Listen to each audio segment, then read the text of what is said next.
मेरा नाम इंद्र कुमार अदलखा है। मैं यूपी पावर कॉरपोरेशन से 2002 में एज असिस्टेंट इंजीनियर रिटायर हुआ और हम राजनगर गाज़ियाबाद में रहते थे। तब तक हमारे बच्चों की शादियां, 3 बच्चे हैं, 2 बेटे 1 बेटी हो चुकी थी। वो अपने आप सेटल्ड हो गए। एक बेटी कनाडा में है, बेटा मेरा एक गुड़गांव में है, एक नोएडा में है। तो हम वहाँ रहते हुए, बड़ी कोठी थी तो हमें बड़ा अजीब सा लगा, तो हमने उसको बेच के यहाँ पर 2013 में ही यहाँ पर आ गए। और मैं अपने आप को, मिसेज ने भी, हम सोशल एक्टिविटीज़ में एक साहिबाबाद में संस्था है मानव कल्याण सेवा समिति, वो पुअर बच्चों को सेल्फ सपोर्टिंग प्रोग्राम, मेनली सिलाई स्कूल खोल रखे हैं 7-8, कंप्यूटर सिखाते हैं और एजुकेशन में जो डिज़र्विंग बच्चे हैं उनकी हेल्प करते हैं। उसके अलावा 2 डिस्पेंसरीज भी लाजपत नगर में खोल रखी हैं, राजेंद्र नगर के अपोजिट, जिसमें 10 रुपये में 3 दिन की दवाई और डॉक्टर की कंसल्टेशन भी है। और ये रेगुलरली मैं इस संस्था से मोर देन 20 ईयर से जुड़ा हुआ हूँ। मैं यहाँ पंचशील सोसाइटी में कपड़े वगैरह भी इकट्ठा करता हूँ। हमारी संस्था हालांकि इस काम में नहीं है, लेकिन मैं इनको, मिसेज हमारी, अलग अलग सेग्रीगेट करके, गूंज एक संस्था है सरिता विहार में, वो ऑल इंडिया बेसिस में इसको डिस्ट्रीब्यूट करती है। एक यहाँ पर बुलंदशहर इंडस्ट्रियल एरिया पे एक लेडी चला रही है जो स्लम के चिल्ड्रंस हैं, तो बच्चों के कपड़े उसमें से मेरी मिसेज अलग करके मैं वहाँ पहुँचा देता हूँ, तो बड़े खुश होते हैं। ऐसे ही नोएडा, उसमें गढ़ी चौखंडी एक सेक्टर 68 में छोटा सा विलेज है, वहाँ भी एक वन हैंड और हैप्पीनेस नाम से एक स्कूल चल रहा है, वहाँ भी मैं एक कपड़े वगैरह पहुँचा देता हूँ। इसके अलावा सामने वो एक बैग रखा है, आपको दिख रहा है, ये मैं 2-3 डॉक्टर से उठा लूँ क्या? नहीं, बस दिख गया मुझे। 2-3 डॉक्टर्स फ्रेंड से मैं ये कलेक्ट करता हूँ, और ये एक डेडिकेटेड ग्रुप ऑफ डॉक्टर्स है जो दिल्ली में गुरुद्वारा शीशगंज के सामने फुटपाथ में रहने वाले लोगों की मरहम पट्टी, दवाई उनकी सुबह 7 बजे से लेकर 8 बजे तक डेली उनकी, ये बड़े डेडिकेशन और विद अफेक्शन उनकी, मैंने देखा पैर सड़े हुए, पस आ रही है, उसको धो रहे हैं, साफ कर रहे हैं, डेली वहाँ बैठते हैं। और उसमें लेडीज़ भी हैं, जेंट्स भी हैं, तो उनको मैं ये दवाइयाँ वहाँ पहुँचाता हूँ, उनके ये काम आ जाती हैं। मैं एक बात जानना चाहता हूँ आपसे, ये आप मानव कल्याण सेवा समिति से आप 20 साल से जुड़े हुए हैं जी, और वाकई आप बहुत ही एक, जिसको कहें कि ऐसी मिसाल है, एक ऐसी मिसाल आपने बनाई है जो रेयरेस्ट ऑफ रेयर है। आज की दुनिया में आदमी जब कोई इतना स्वार्थी है कि ज़्यादातर लोग, मैक्सिमम लोग, जो मेरा खुद का पर्सनल अनुभव है वो ये है कि अगर आप कुछ भला करने चलते हैं तो भलाई तो आप जो करते हैं सो करते हैं, लेकिन आपको उससे कई गुना ज़्यादा बुराई आपको मिलती है। वो एक्चुअली इस चीज को आपने कैसे मैनेज कर? मेरा ये मानना है कि जो आप पे बिलीव करते हैं वो तो आपको हेल्प करेंगे, लेकिन जो हेल्प नहीं करने वाले हैं वो क्रिटिसाइज ज़्यादा करते हैं। जो हेल्प करता है आदमी वो कभी क्रिटिसाइज नहीं करता। हमारे साथ इतने लोग डेडिकेटेड जुड़े हुए हैं कि वो अपने आप को, मेरे को तो इस काम में जो खुशी मिलती है मैं आपको बयान नहीं कर सकता। उसमें एक छोटा सा शेर है। जी बिल्कुल। हर घर में एक कमरा कम है, जिससे मर्जी पूछ लो।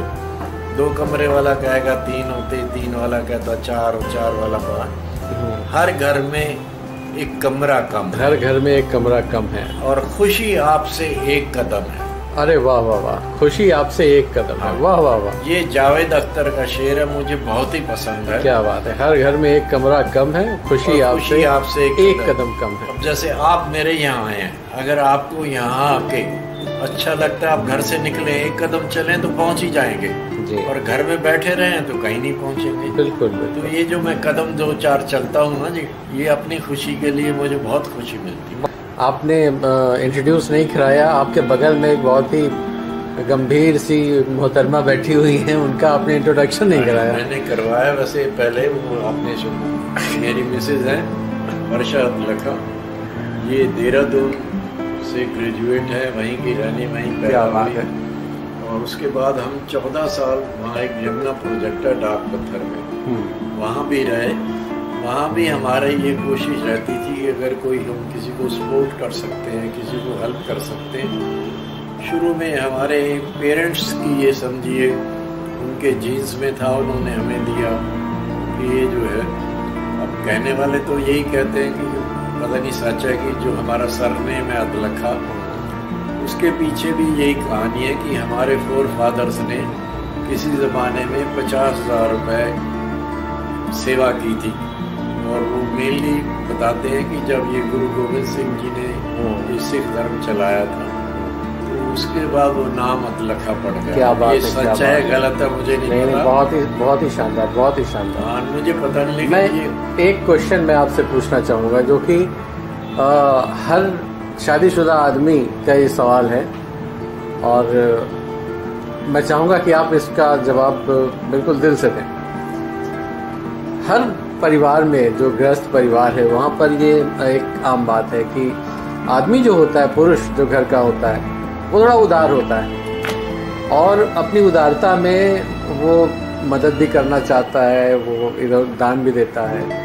और जो महिला होती है, तो खैर कृष्ण जी के समय से चला आ रहा है, रुक्मिणी जी उनको पकड़ लेती थी, सुदामा जी को सारा कुछ दे रहे थे तो उन्होंने पकड़ लिया था कि भाई क्या कर रहे हो, सारा तो उन्हीं को दे दोगे क्या। तो ये कैसे मैनेज करती हैं आप, क्योंकि आमतौर पर घरों पे यही होता है कि आदमी अगर, पुरुष अगर 100 रुपया दान में देना चाहता है तो महिला कहती क्या कर रहे हो, फिजूल में बर्बादी, 10 रुपये दे के काम चलाओ। ये आपने कैसे अदलखा जी के साथ कदम ब हर कदम पे साथ देना, ये कैसे किया आपने? नहीं कभी दिमाग में कि भाई देने से कुछ कमी आती है या ये मैं इसको फिर से मैं पूछूंगा और आप फिर से जवाब दीजिए इसका, और दिल से जवाब दीजिए, क्योंकि ये जवाब सबके लिए बहुत इम्पोर्टेंट है। ये जितनी महिलाएं इसको सुनेंगी, ये सब सारी महिलाओं के लिए, हर घर के लिए जरूरी है ये बात जी। कभी दिमाग में आया ही नहीं कि देने से कोई कमी होती है, या अपने दिमाग में, या हमारी मदर का तो ये था कि कोई किस्मत वाले होते हैं जिनके घर कोई आता है। क्या बात है, वो अभागे होते हैं जिनकी चौखट पे कोई आता ही नहीं। वाह वाह वाह। ताकि भी अगर कोई आया है, हमने उसे एक गिलास पानी इज्जत के साथ पिलाया है, तो वो ठंडा होके आशीष दे के ही जाएगा। और अगर हम सड़े मन से 10 चीजें भी उसके आगे रख दें तो उसका कोई वो नहीं होता, बैड इम्प्रेशन ही जाएगा। तो कभी इन चीजों से कभी वो आया नहीं, और जितना अगर हमने दिल खोल के किया है तो भगवान कहाँ से कभी कमी नहीं आई हमारे उसमें। हर जरूरत टाइम पर पूरी हुई है, कहाँ से होती है हमें नहीं पता। वाह वाह। कैसे होती है, कहाँ से होती है, पर कभी हमें मतलब हाथ वो नहीं करना पड़ा किसी के आगे रिक्वेस्ट। क्या बात। तो ये चीजें मतलब अपने आप को खुशी देती हैं। मैं उसको उससे पहले भी रेगुलर करता रहता हूँ। ऐसी जगह पे हमें शुरू से मतलब एक देखा है, और बच्चों ने भी। तो आप दोनों से मैं ये पूछना चाहता हूँ कि क्या कृष्ण जी के साथ जो घटना हुई, क्या आपके साथ नहीं हुई? क्या अदलखा जी कभी कुछ डोनेट करना चाह रहे हों और कुछ ज़्यादा डोनेट करना चाह रहे हों और आपने रोका हो उन्हें? ऐसा मैं तो देखिए, इसके अलावा भी ओल्ड एज होम है एक फरीदाबाद में, एक गुड़गांव में, और एक ये जो वहाँ पर वसुंधरा में, वहाँ भी रेगुलरली कुछ न कुछ उनसे पूछता रहता हूँ आपको क्या चाहिए। बहुत लोग हैं देने वाले, बहुतों को मैंने उनके साथ जोड़ा भी है, क्योंकि मेरे से बहुत लोग पूछते हैं, जैसे पीछे नवरात्रों में या श्राद्धों में, कि हमें बताइए। आजकल ये भी बड़ी समस्या है कि किसको खाना खिलाया जाए। सही बात, बिल्कुल सही बात। तो वो मैंने वहाँ भेजा, उन लोगों ने इमीडिएटली वहाँ जाके अपनी तरफ से भी उनकी भी हेल्प होगी, उनका भी काम हो गया। बहुत ही बढ़िया, बहुत ही बढ़िया। चीजें धीरे धीरे होती है कि सही जगह पर, सही जगह पे पहुँच। होता ये है कि जिनको जरूरत है उन तक पहुँचता नहीं है, और जिन्हें जरूरत नहीं है वो उस चीज का हो लेते हैं। हम लोग देखिए बर्थडे पार्टी वगैरह करते हैं, सब खाए पिए लोग ही आते हैं, गरीब आदमी खुद को बुलाते हैं। बिल्कुल जी, बिल्कुल। और उसी को अगर किसी जगह ऐसी जगह दे दिया जाए जहाँ गरीबों को अच्छा खाना मिल जाए, बहुत अच्छी बात है। अदला खान जी, एक बात मैं पूछूंगा आपसे, और इसका जवाब आप ही दे सकते हैं। खुशी क्या है? हर आदमी मेरी एज का या और यंगर एज का जब वो पढ़ रहा होता है तो उसको लगता है कि खुशी ये है कि एग्ज़ाम में अच्छे नंबर आ जाएं। जब और आगे बढ़ता है तो उसको लगता है खुशी ये है कि मेरा करियर अच्छे से सेट हो जाए। फिर उसको लगता है खुशी ये है कि मेरी मनपसंद लड़की से मेरी शादी हो जाए। तो ये खुशी की तलाश आदमी ज़िंदगी भर करता रहता है। आखिर खुशी क्या चीज़ है? खुशी को आप जोक की तरह लो तो खुशी है, और खुशी को अगर जो है आप लाइफ को रोते धोते लो तो फिर वही सिर दर्द है। अभी एक मैंने रिसेंटली जोक पढ़ा है, एक लड़की अपनी सहेली को बोल रही है कि ये लड़कियां घर से भाग के क्यों शादी करती हैं, मैं शादी करूंगा तो शादी करूंगी तो शादीशुदा को भगा के ले जाऊंगा। अब आप देखिए खुशी, ये है खुशी। वाह भाई वाह। खुशी का interpretation it is very personal. बहुत लोगों को खुशी जो है पता चला कोई मेहमान आ जाए, पता ही नहीं है कि खुशी किसमें है। हाँ, सबसे बड़ी दिक्कत एग्जैक्टली लोगों को पता ही नहीं है कि खुशी किसमें है। बिल्कुल, मतलब एक चीज के पीछे भाग रहे हैं, मेरे को ये कार मिल जाए, कार आ गई, सिर्फ 3 दिन उसकी खुशी रहेगी। बिल्कुल बिल्कुल बिल्कुल। चौथे दिन वो हो जाएगी, फिर उससे बड़ी कोई चीज की डिमांड शुरू हो जाएगी। इंडस्ट्री चलाते थे जी, जी थे, इसमें कविनगर में रहते थे। एक दिन ऐसे ही बात होने लगी, बोले जी जब मैंने पहली बार साइकिल की सवारी की थी और अपनी साइकिल ली थी, वो खुशी मुझे आज तक कार में भी नहीं मिली। क्या बात है। उस टाइम उसके लिए वो बहुत बड़ी चीज थी। कह रहा उसके बाद तो फिर कार मोटरसाइकिल ले ली, वो खुशी नहीं मिली जो मुझे साइकिल पे चढ़ के मिली।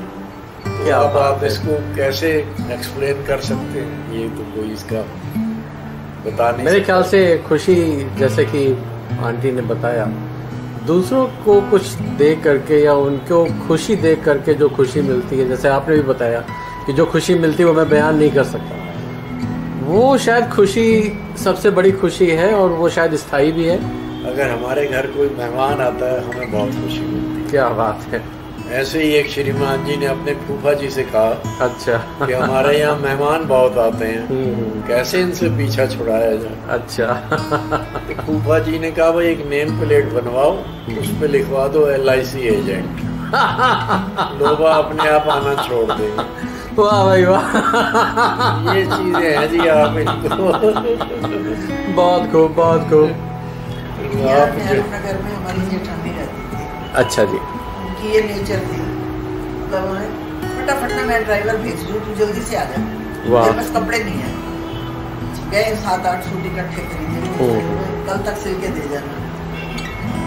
2 महीने पहने उन्होंने, फिर 2 सूट काम वाली को दे दिए, 2 सूट सफाई वाले को दे दिए, 2 धोबन को दे दिए। फिर फोन आ गया, मेरे पास कपड़े नहीं। रात में गली में चौकीदार घूम रहा है, तेरे को ठंड लग रही है, अपना कंबल उठाया दिया। सवेरे सवेरे फोन आया, रात को तो ठंड के मारे मैं सो नहीं पाई। वाह भाई वाह, बहुत खूब। ये जो पीढ़ी थी या जो पीढ़ी है, ये जो वैल्यूज हैं, जो सोशल वैल्यूज हैं, दूसरों को मदद करना, दूसरों की हेल्प करना और उसमें खुशी ढूंढना, ये खत्म होता जा रहा है। लखा जी, इस पर आप क्या कहेंगे, इसको कैसे बचाया जाए? उसकी वजह है, देखिए हमारे को जो मैंने सुबह 2 सूट उठा के दिए ना, शाम को 3 सूट गिफ्ट में आ जाएंगे मेरे पास। क्या बात है। देखो जी, देने वाली जो बात है ना जी, ये इस पे भी मुझे याद आ रहा है जी। एक गरीब आदमी था जी, उसको 2 टाइम रोटी भी बड़ी मुश्किल से मिलती थी।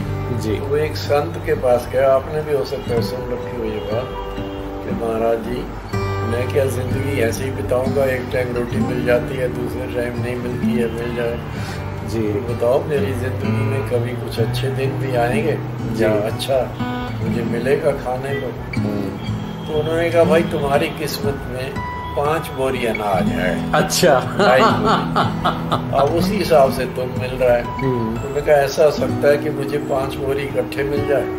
ओके। तो उन्होंने कहा हाँ ऐसा तो हो सकता है। तो उन्होंने कहा भाई ठीक है मैं प्रार्थना करता हूँ तुम्हें 5 बोरी अनाज मिल जाएगा। वो चांस की बात है उनके यहाँ 5 बोरी अनाज पहुँच गया। उस भाई ने उस 5 बोरी अनाज का भंडारा लगा दिया। क्या बात है। और वो जो है पता चला अगले दिन फिर 5 बोरी पहुँच गया। क्या बात है। तो उन्होंने फिर भंडारा लगा दिया। फिर वो संत के पास पहुँचे, मान जी आप तो कह रहे थे 5 बोरी, अब तो कई दिनों में मेरे यहाँ रोज 5 बोरी अनाज आ रहा है। कह रहा है वो 5 बोरी तुम्हारी किस्मत में था, अब तुमने आगे बांट दिया फिर 5 बोरी आ गया। तो बांटने से कभी कमी नहीं। क्या बात है, क्या बात है, बहुत ही अगर आदमी इस तरह की बातें सोच ले तो ये मेरा अपना पर्सनल एक्सपीरियंस है कि ये कैसे भी हुआ है मैं नहीं जानता, लेकिन बहुत ही सही हाँ समय बीत रहा है, कोई दिक्कत नहीं है।